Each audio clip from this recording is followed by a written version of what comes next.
రాష్ట్ర విభజన సమయంలో కంటే జగన్ రెడ్డి పాలనలోనే ఎక్కువ నష్టం జరిగిందని అన్నారు మంత్రి నిమ్మల రామనాయుడు.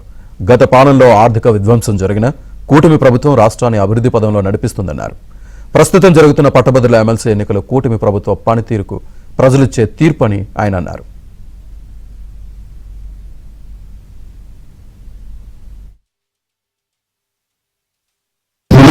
ప్రభుత్వం పనిచేసేటువంటి ప్రభుత్వం ప్రజల ప్రభుత్వం అనేటువంటి విధంగా ఈ యొక్క తీర్పు ఉండేటువంటి విధంగా మనం శ్రద్ధ పెట్టాలి. ఇది రెండవది. అదేవిధంగా మీ అందరికీ తెలుసు, రేపు రాబోయేటువంటి సంవత్సరంలో మళ్ళీ స్థానిక సంస్థ ఎన్నికలు కూడా మనం వస్తుంది. సర్పంచ్ నుండి ఎంపీటీసీలు, జెడ్పీటీసీలు, మున్సిపల్.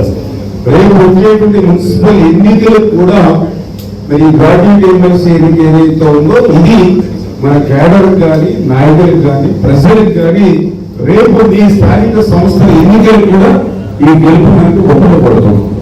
చేత ఖచ్చితంగా దీన్ని సీరియస్ గా తీసుకొని ప్రతి ఒక్కరూ కూడా, ఎందుకంటే మనం చూసాం ఉభయ గోదావరి జిల్లా 34 నియోజకవర్గాలకి 34 కూడా కూటమి అభ్యర్థులే.